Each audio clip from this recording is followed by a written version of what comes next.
Annual फंक्शनच्या निमित्तानं या ठिकाणी उपस्थित असलेले सर्व पालक आणि आपल्या पाल्यांचा हा अभिनय केवळ आपल्या कॅमेऱ्यातच नाही तर आपल्या हृदयात सुद्धा तो आपल्याला बंद करता यावा यासाठी उपस्थित आपल्या संपूर्ण कुटुंबासमवेत मला असं वाटतं काहींच्या आजी आजोबा देखील या ठिकाणी उपस्थित राहिलेले असा सर्व परिवार ज्यांनी इतक्या सुंदर कार्यक्रमाचं आयोजन केलं आणि आपल्याला या ठिकाणी आमंत्रित केलं ते युरोकेचे founder chairman Rahulji, secretary Sheetal madam, त्यांचे सर्व सहकारी टीम, शिक्षक शिक्षकेतरी कर्मचारी आणि या ठिकाणी ज्यांनी या कार्यक्रमाचं नियोजन करण्यासाठी प्रयत्न केले ते सर्व त्यांची टीम.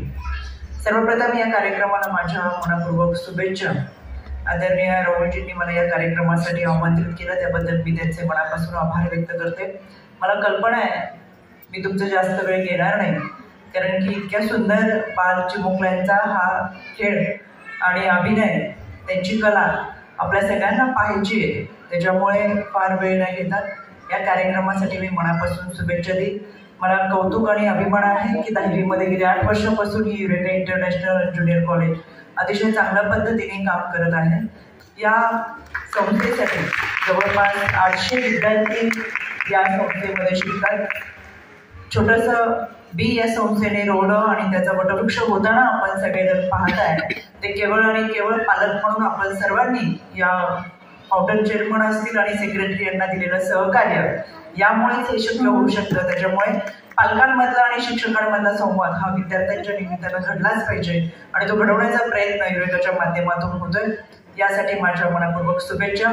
केवळ पुस्तकी ज्ञानाने आमचा नागरिक घडत नाही तर खऱ्या अर्थानं समाजामध्ये जीवन जगत असताना शिक्षक त्याला जे संस्कार देत असतो ते पुस्तकाच्या व्यतिरिक्त असतात असं मला काय वाटतं. वेळेची विद्यार्थिनी आहे, या ठिकाणी शिक्षक देखील आहेत. मला त्यांना आवर्जून सांगायचंय की पुस्तकी ज्ञान देत असताना शाळेमध्ये एखादा धडा शिकवायचा राहिला तर जरूर राहू द्या, पण त्या विद्यार्थ्याला आयुष्याच्या या संघर्षामध्ये लढताना आत्मविश्वासाचा धडा मात्र जरूर शिकवा. तो कुठल्या पुस्तकामध्ये कदाचित नसेल. साइन कॉस टॅन थिटाचा टेबल मी शिकले, मी मॅथ्सची स्टुडंट आहे, सायन्स स्टुडंट आहे, पण अजूनही मला तो कुठे वापरायचा या इतक्या वर्षांमध्ये कधी समजला नाही आणि ते माझ्या मुलाला शिकवता येईल असं वाटलं. पण माझ्या मुलाचं देखील सिलेबस बदलला, आता मुलाचं कॉलेजही संपलं, त्याच्यामुळे त्यालाही ते कुठे वापरायचं ते मला सांगता आलं नाही.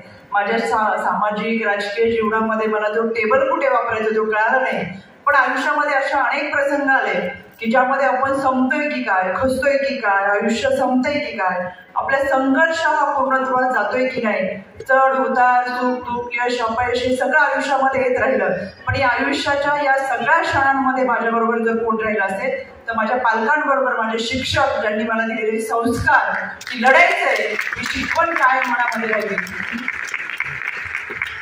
स्वावलंबी शिक्षण हे आमचं ब्रीद म्हणत कर्मवीर अण्णांच्या रेडची मी विद्यार्थिनी म्हणून घडले आणि मला आजही माझ्या मुख्याध्यापिका गिरीताई असतील, माझ्या इंग्रजीच्या शिक्षिका वायदंडेताई असतील, आमचे कांबळे सर असतील, पीटीचे शिवाळे सर असतील आहे तसे त्यांनी दिलेलं शिक्षण त्यावेळेस कदाचित कटू वाटत होतं, पण आज त्याचा अनुभव या सामाजिक राजकीय जीवनामध्ये येतो.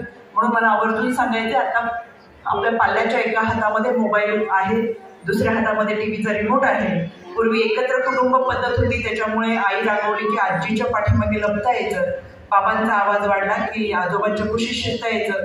पण आता तसं होत नाही. आता हम दो हमारे दोचा देखील जमाना गेला, हम दो हमारे एकच्या जमान्यात आम्ही आलोय आणि त्या बाबांबरोबर आई देखील आता कामावर जातीये. त्याच्यामुळे घरामध्ये असलेल्या पाल्याला संवादाचे सगळे दरवाजे त्याचे बंद झाले आणि एखादा प्रश्न विचारायचा, एखादं कुतूहल वाटलं, कुठेतरी मनामध्ये असलेली समस्या विचारायची, मनातली घालमेल विचारायचे, तो विचारायचं कोणाला तर आता आमच्याकडे गुगल आहे. आम्हाला गुगलशी चर्चा करावी लागते, गुगलशी बोलावं लागतं, आमच्या भावना बाजूला ठेवून गुगलमध्ये शोधावं लागतं कारण आता आमच्या घरामधली माणसं कमी झाले. त्याच्यामुळे मला तुम्हाला विनंती करायची, मानसिक नैराश्याने आत्महत्याकडे जाणाऱ्या विद्यार्थ्यांची संख्या दिवसेंदिवस वाढते. राज्य महिला आयोगाच्या अध्यक्ष नात्याने महाराष्ट्रामध्ये फिरत असताना 2 मार्क कमी पडले म्हणून आत्महत्या करायला प्रवृत्त करणारी वृत्ती कुठली असेल तर आपल्या अवतीभोवतीचा समाज आपल्याला ते प्रवृत्त करतोय. म्हणून मला विनंती करायची, आपण डॉक्टर झालो नाही म्हणून मुलगा झालाच पाहिजे हे त्याच्या पाठीमागे या स्पर्धेच्या जगामध्ये तर हा हट्टा सोडा. हे आयुष्य निखळ आहे, नितळ आहे, त्याला त्याचे आयुष्य त्याच्या मनाप्रमाणे जगू द्या. चुकला तर जरूर सांगा, पण ती चूक दुरुस्त करण्याची संधी मात्र या पाल्याला जरूर द्या. इतका मोठा ऑपेक्षांचं होतं त्याच्यावर लादू नका की त्याचं आयुष्य कोंबजून जाईल. या मोकळ्या आकाशामध्ये त्याला उंच बनायला घेऊ द्या. शेवटी संस्कार हे तुमचेच असणार आहे. त्याच्या पाठीशी ठामपणे उभे राहत असताना त्याला तो आत्मविश्वास द्या की एखाद्या वर्षामध्ये मार्क कमी पडले तरी चालेल, आयुष्याची गणिताची मोजमाप कोणत्याही मार्काने होत नाही, ती कर्तृत्वाने होत असते. हे मात्र पालकांनी जरूर आपल्या पाल्याला सांगा. नागरिक शास्त्राचं धडा शिकलोय म्हणून उत्तम नागरिक झालो असं होत नाही. आजही नागरिक शास्त्राची पुस्तकं आम्ही शिकूनच पुढे आलो, 2 डिग्र्या घेतल्या, पण तरी सुद्धा आमच्याकडे बालविवाह होतो, आमच्याकडे हुंडा घेतला जातो, आजही आमच्याकडे रेप केसेस होतात, लैंगिक अत्याचार होतात, कौटुंबिक हिंसाचार होतात. या सगळ्यांसाठी गरज आहे घरातल्या संस्कारांची. आणि म्हणून पाठ्यपुस्तकामध्ये नसलेला संस्कार वर्ग वेगळा लावायची गरज नाही.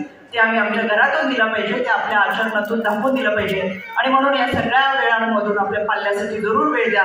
दुनियाच्या बाजारामध्ये विकत मिळत नाही तो आईवडिलांचा वेळ, तो आपल्याला द्यायचा आहे, तो आपल्या पाल्यासाठी. आणि म्हणून मला या निमित्तानं तुम्हाला विनंती करायची आहे, ज्या आजूबाजूला काही घटना घडतात लैंगिक अत्याचाराच्या असतील, त्यासाठी आपल्यासाठी टोल फ्री क्रमांक 112 आणि 1098 आहे.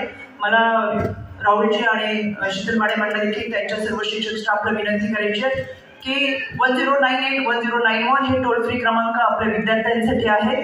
112 हा ग्रामीण भागासाठीचा नंबर आहे. या नंबरवरती आपण कुठेही संपर्क केल्यास तातडीने पोलिसांशी आपला कंट्रोल रूमशी संपर्क होतो. कोणतीही अडचण असली तर जरूर आपल्या पाल्याला सांगा. ह्या गोष्टी सातत्याने त्याच्या मनावरती बिंबवत राहा की आम्ही तुमच्या सोबत आहोत. ही सुरक्षा यंत्रणा त्यांच्यासाठी आहे. जवळच्या भरोसा असेल, जवळचं बीट मार्शल, जवळचं दामिनी पथक याची माहिती आपल्या शालेय जीवनापासून विद्यार्थ्यांना जरूर द्या, जेणेकरून कोणत्याही अनुसूचित घटना घडू नये याच्यासाठी आपण सतर्क असावं. शाळेमध्ये शिक्षक पालक संघटना असेलच, त्याच्या माध्यमातून पालकांनी देखील शिक्षकांना आणि शाळेमध्ये असलेले सीसीटीव्ही कॅमेरे असतील, स्वच्छतागृह असतील, पाणी पुरवठा असेल, या संदर्भात यामध्ये चर्चा घडली पाहिजे. आणि चांगल्या पद्धतीचं एक पोषक वातावरण आपल्या विद्यार्थ्यांना देण्याचा प्रयत्न या माध्यमातून झाला पाहिजे. आणि मला खात्री आहे राहुल सर असतील, चित्र मॅडम असतील आणि आपण सर्व शिक्षक असतील अतिशय चांगल्या पद्धतीचं एक पोषक वातावरण देण्याचा प्रयत्न आपल्या विद्यार्थ्यांना करत असतात. पुढच्या एकदा या विद्यार्थ्यांना माझ्या मनापूर्वक शुभेच्छा. इतके मोठे व्हा की युरेका इंटरनॅशनल ज्युनियर कॉलेजने 15 ऑगस्ट आणि 26 जानेवारीला या आपल्या विद्यार्थ्याला ध्वजारोहणासाठी प्रमुख पाहुणे म्हणून आमंत्रित करावं. इतकं मोठं नाव होती त्या समाजामध्ये कमवावं, त्यांना माझ्या मनापासून शुभेच्छा. शालेय जीवनामध्ये उत्तुंग दौड करावी यावी आणि पालकांची स्वप्न पूर्ण करावी यासाठी माझ्या मनापूर्वक शुभेच्छा. आजच्या कार्यक्रमाला मला आमंत्रित केलं त्याबद्दल मी आपल्या सगळ्यांचे मनापासून आभार व्यक्त करते. धन्यवाद.